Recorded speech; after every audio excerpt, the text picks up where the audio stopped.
Hi, friends. Good to be with you all. Hope you're all doing well. So we're approaching the end of the year. I'm coming right now. We're still, the death toll is still rising with the Bondi Beach killings. And so I'm coming with a burden that's really connected to that. So I guess I would call this video Conspiracy Theories and the Western Appetite for Slander.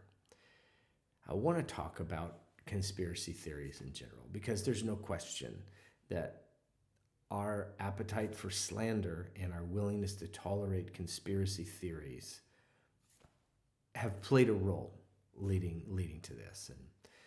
And so I'd like to break down the mechanism of conspiracy theories, break down the mechanism of how they're involved with gossip and slander. Next, how God feels about those things. Is it talked about in the scriptures? And lastly, the corrupting influence that actually has on a culture. So first, I want to say, conspiracy theories are kind of native to the West. We love them. Right? Freedom of speech kind of means we should listen to everything. But the problem is, especially as disciples of Jesus, is that not only should we not say everything that we're free to say, but not everything should be listened to either. And conspiracy theories, they really thrive in Western culture where you find a sense of powerlessness. My life isn't going according to plan. I'm not thriving, and I need to figure out why. And in an effort to point the finger, there's always, somebody behind closed doors who's out to get you. And this video isn't to say that that's not true. Let me just say that from the onset. It probably is true in some regards, in a lot of regards.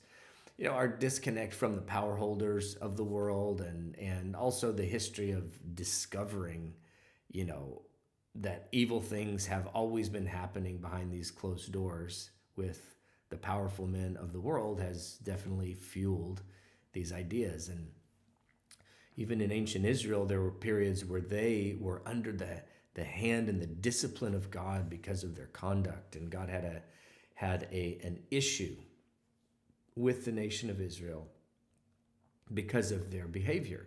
And because of the way the covenant worked, the mechanism of disciplining Israel to get their attention and draw them back to the bond of the covenant, during certain seasons, Israel apparently, like we have in Isaiah 8, would say that what's going on and the recent surge in the influence of the nations that were around Israel to attack Israel, they were saying it's a conspiracy. It's a conspiracy that they were rising to power and they were all conspiring together, and that's why they were all gaining the victory over Israel, or various victories over Israel. And God would sometimes have to interrupt and just go, "Stop it! Stop saying it's a conspiracy." He says that in Isaiah 8, verse 12. Stop saying it's a conspiracy. You're only saying that because you fear man and you don't fear me.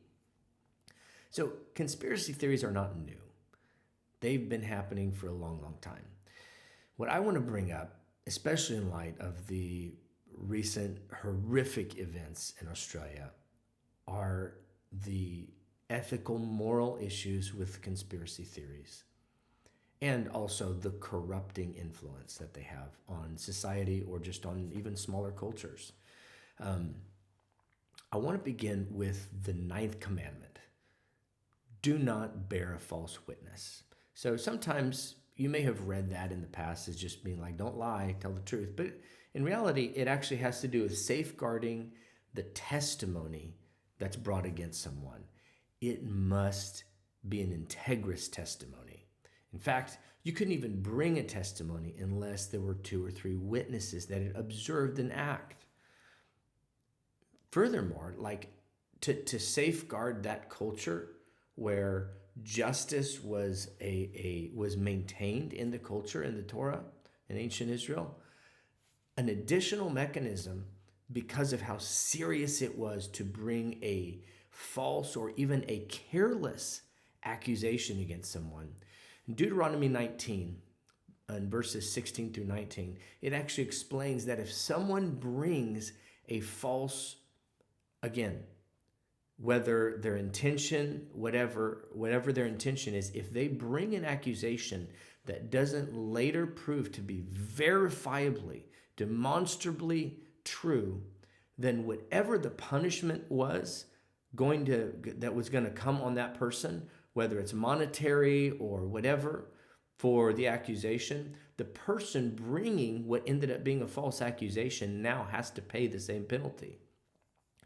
God didn't want to have any part of a culture where people just flippantly bring accusations against other people.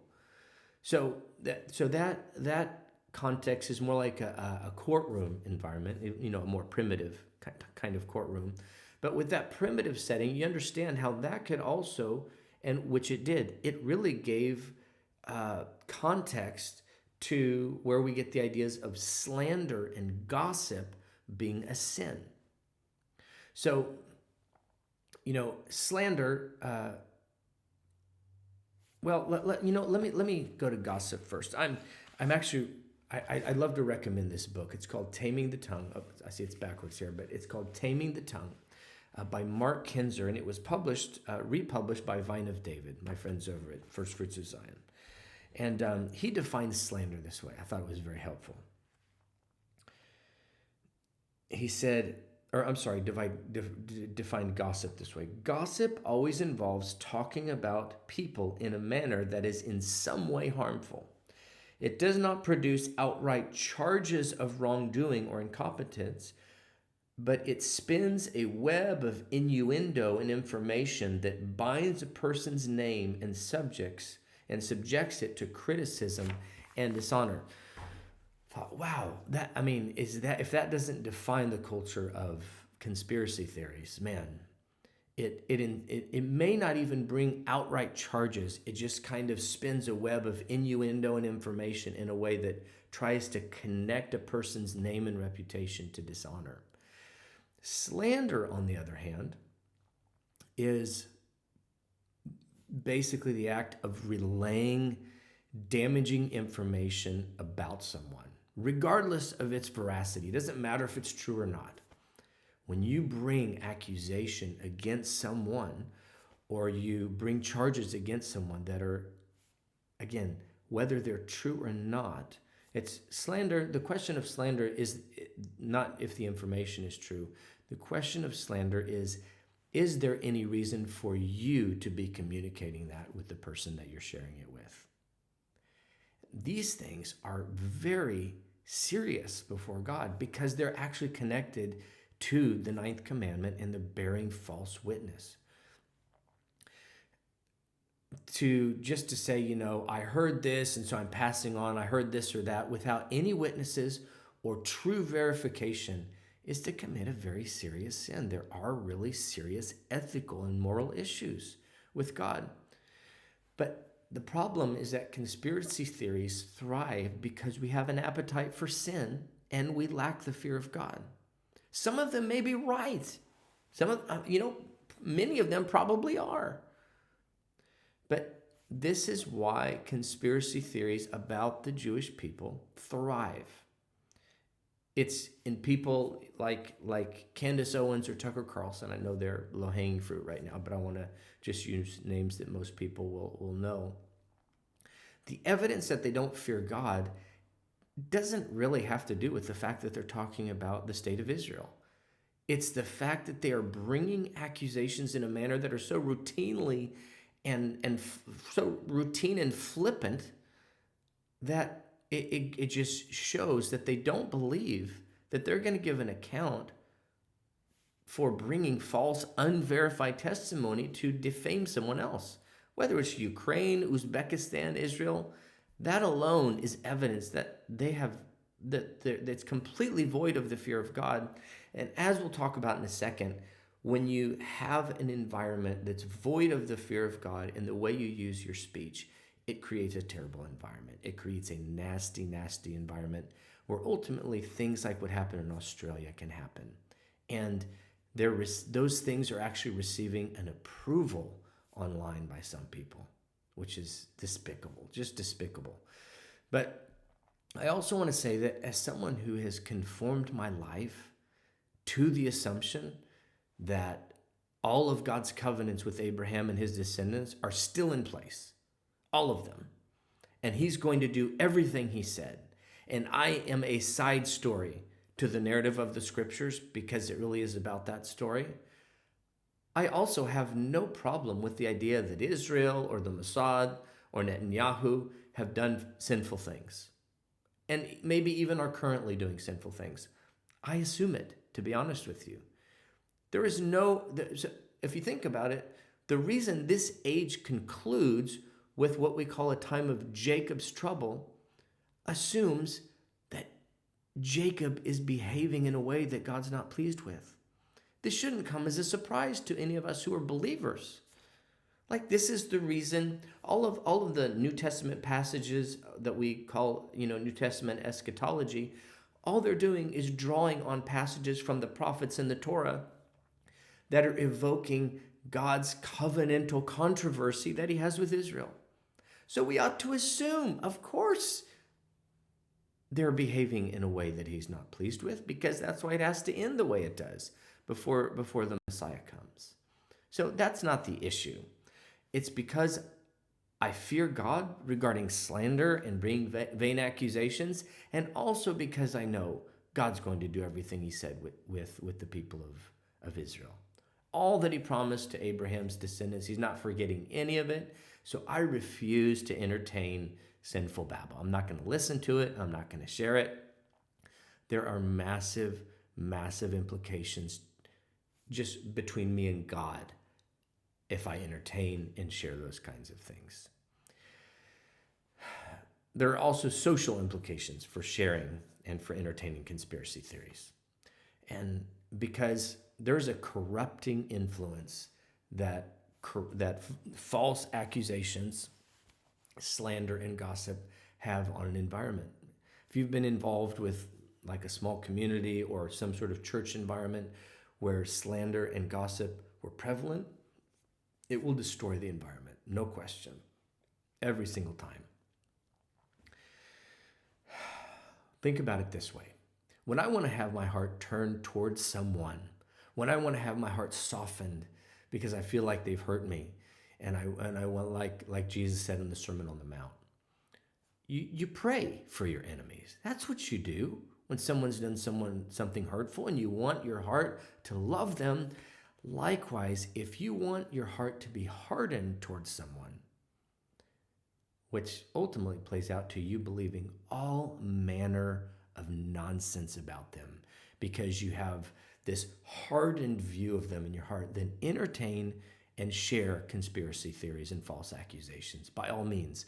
Pretty soon, you'll not only believe everything that comes across your screen, you'll take delight in hearing those things. You'll take delight in hearing the next slanderous thing that comes across the screen, because it'll all prove you're right. It's all a self-fulfilling prophecy because your heart is increasingly hardened and takes delight now in wickedness. Lastly, I want to give a personal example. And in the personal example, I have, over the last few years, I'm getting out my Bible here.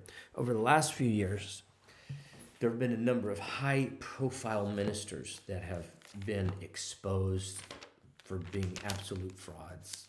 In some situations, in some occasions, not absolute frauds. In some situations, they were literally living double lives to some degree, and you know what? They were exposed by credible firsthand accounts, witnesses, and there's just no question. The veracity's not really in question. So they were rightfully exposed when people came forward honestly often it was done with a lot of courage, because it's a very hard thing to do. But what happened in the wake of that is the hurt and the outrage when people discovered that they were kind of duped.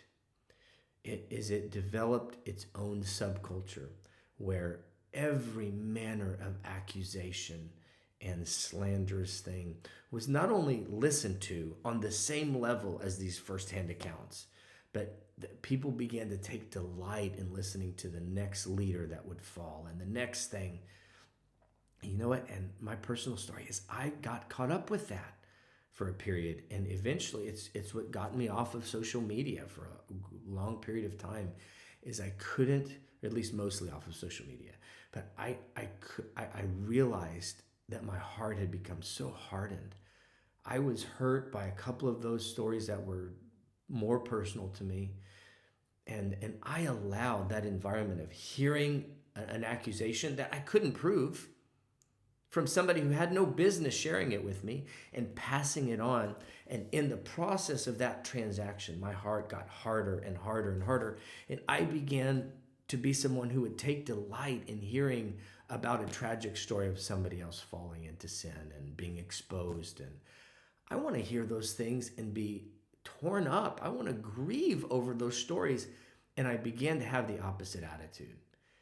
I said, oh, Lord, I have definitely been guilty of doing that. So, a couple years ago or however long, a year and a half ago, I finally said, I cannot do this anymore. I can't talk about it. I can't listen to it. I can't share it. None of this stuff. And so that's why I have, that's why I basically, kind of got away from that environment and stopped entertaining it. And so I want to say I felt the corrupting nature just of hearing and sharing. It's absolutely destructive for a community, and it's really destructive for your own heart to entertain and pass these things on. I want to close with this. I want to give an exhortation. Stay far away. Stay far away from those things that my friend Joel Richardson posted on X earlier. I checked, and he rightfully said that these events are absolutely downstream of that culture of gossip and conspiracy theories that has been cultivated with, some of the high-profile people that I mentioned before. And I want to say, stay far away, guys. As disciples of Jesus, they should not only not be said, many of them should not be listened to. Because these are vain accusations. They have absolutely no merit. They would not stand up in a court of law. But it actually has a corrosive, corrupting influence on your heart and ultimately on society at large, as we're seeing people celebrating the death of these Jewish people and innocent children. It's absolutely despicable. So I want to end with Romans 1:28 and 32. You might be surprised to find slander and gossip in lists of really heinous sins in the New Testament. But there's a reason, and I hope we have a little bit of a picture here. There's a reason why. So I want to end with Romans 1:28 through 32. It says, and just as they did not see fit to acknowledge God any longer, God gave them over to a depraved mind to do those things which are not proper, being filled with all unrighteousness, wickedness, greed, evil, full of envy, murder, strife, deceit, malice. They are gossips, slanderers, haters of God. They are insolent, arrogant, boastful, inventors of evil, disobedient to parents, without understanding. They're untrustworthy, unloving, unmerciful. And although they know the ordinance of God, that those who practice such things are worthy of death, they not only do the same, but they also give hearty approval to those that practice them. There is a corrupting influence by entertaining such things. Distance yourselves. I understand that political persuasions have played a role in who you're willing to listen to. But we can't afford it. We can't afford to listen to such things and have our own understanding be darkened so that we could actually delight in some of the things. Not only the death, but delight in hearing the next evil thing about this or that person because our heart has been so hardened towards them. We don't have time for this, guys. As disciples of Jesus, we have no time. Don't entertain it. No need to argue and fight about it and pass it on and this or that. Just distance ourselves, guys. It's too late. It's too late to be participating. So I hope this has been helpful, trying to share my heart here. I don't know if I did it all that thoroughly, but I hope it's helpful, and I hope that we can actually see for what it is. The veracity of the information on some level is absolutely secondary to the corrupting nature and the evil that God sees this is in his sight. So anyways, the Lord be with you guys. I hope this clarifies some things, and as usual, please drop any questions or comments you have below, and I'll try to get to them. Lord be with you guys. Shalom.